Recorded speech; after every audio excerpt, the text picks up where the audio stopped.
fisiopatologia do diabetes está longe de ser um mecanismo único.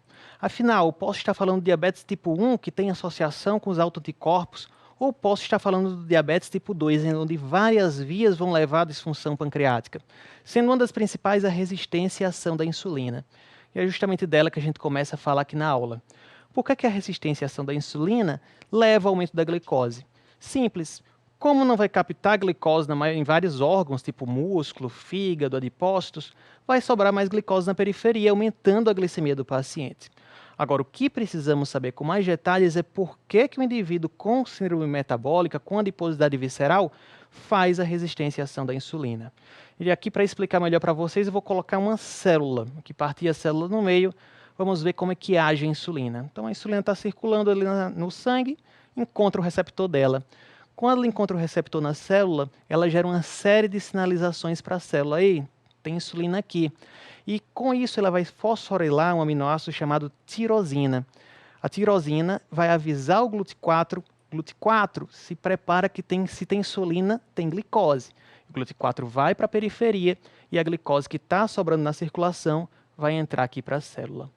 O que acontece no indivíduo com resistência à ação da insulina? Não falta insulina, inclusive sobra insulina para ele.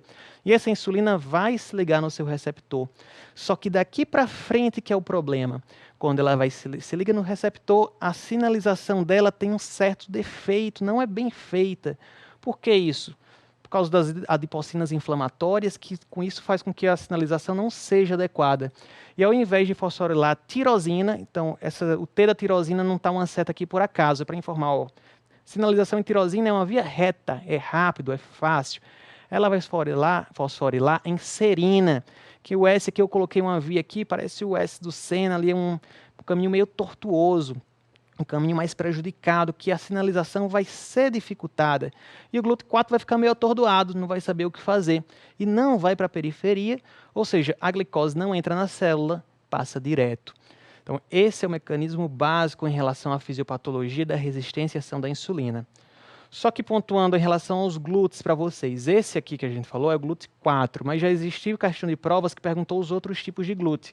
O GLUT4, eles são mais abundantes nas membranas celulares do músculo esquelético, coração, tecido adiposo, e eles servem justamente para serem mediados pela insulina para colocar a glicose para dentro.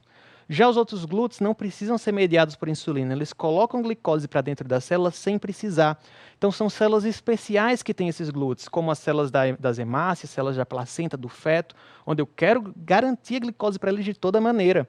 A mesma coisa para as células beta-pancreáticas, para elas serem informadas e que tem glicose ali, conseguir fazer uma mediação adequada. E as células do neurônio não pode faltar glicose. Então tem que ter um glúten especial, tem o GLUT3 para os neurônios.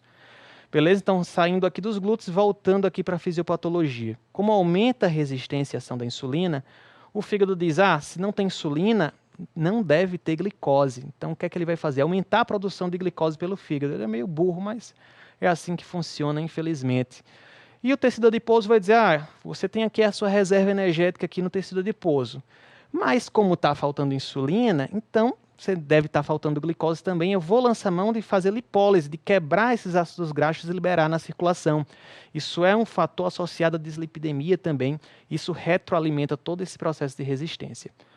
Um outro fator que acontece é a diminuição dos hormônios incretínicos, GLP-1 e GIP. Que hormônios são esses? São aqueles hormônios produzidos no intestino que avisam o resto do organismo, ei, tem alimento aqui, tem glicose, para de ter fome, células beta, se prepara para receber alimento. Então ele faz essa comunicação. Como falha essa comunicação, o paciente fica com menos saciedade, então tem efeito também em sistema nervoso central, culminando com diabetes. E também como falta essa sinalização adequada para o pâncreas não entende que tem alimento ali, continua produzindo glucagon. O que o glucagon faz? Vai lá no glicogênio hepático e quebra o glicogênio, aumentando ainda mais a glicose do indivíduo. Então aqui uma série de mecanismos, todos levando para o aumento de glicose. E aqui um mecanismo mais novo, que é o aumento da reabsorção tubular de glicose. O que é que isso significa? Quando o indivíduo normal come muito açúcar, por exemplo, pega 1 quilo de açúcar e sai comendo. Então a glicose aumenta transitoriamente. Quando passa de 180, um dos mecanismos que tem para eliminar essa glicose é através da urina. O indivíduo começa a urinar açúcar. Só que no diabético esse limiar é um pouco mais alto, 200, 220. Então fica com mais glicose no sangue e elimina menos pela urina. Ah, mas o diabético descompensado não elimina a glicose pela urina? Sim, elimina, mas em casos muito descompensados mesmo, acima de 200, 220. Então, é um outro fator que se associa a essa fisiopatologia do diabetes tipo 2. E todos esses fatores juntos vão levar à disfunção das células beta pancreáticas. Esses 8 fatores, juntando com a disfunção das células beta, é conhecido também como octeto ominoso ou octeto do Defronzo, que foi o pesquisador que descreveu esse octeto aqui. Pasmem, mas já foi questão de prova. Então, lembrar a fisiopatologia DM2, lembrar do octeto do Defronzo, octeto ominoso. Agora, passando para o DM1. O DM1 é mais simples. O indivíduo tem HLA de risco, ou seja, aquele antígeno de histocompatibilidade. Então, ele tem uma tendência a ter, então é uma fase pré-clínica. Vai se apresentando antígenos a esse HLA, e esse HLA começa a apresentar anticorpos, começa a produzir anticorpos contra as células beta-pancreáticas. Anti-insulina, anti-A2, anti-GAD65, antitransportador de zinco, anti-ilhota pancreática. Então vai produzindo. Até um certo ponto, há um equilíbrio. Os anticorpos estão lá, mas não estão levando à disfunção pancreática. O pâncreas está bem. Até que surge algum fator mais importante, algum fator de risco que descompensa a produção desses anticorpos, descompensa o ataque autoimune. Aqui pode ser infecções, aqui Coxsackie-B, CMV, rubéola, bem descrito, algumas toxinas, metais pesados como chumbo, ou até alterações nutricionais importantes, podem levar esses anticorpos a atacarem mais as células beta e as células beta entrarem em disfunção importante, levando à cetoacidose diabética.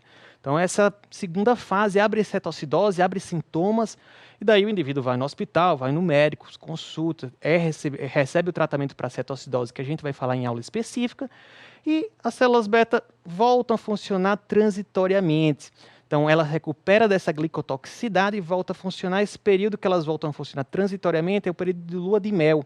É uma terceira fase que a gente diz, está em lua de mel com o pâncreas está em lua de mel com glicose, então está dando conta ali. Agora, infelizmente, a lua de mel dura pouco. Aqui dura menos de 6 meses, obrigatoriamente. E as células beta voltam a entrar em falência, que é falência total, e o paciente vai abrir uma diabetes propriamente dita, uma diabetes estabelecida.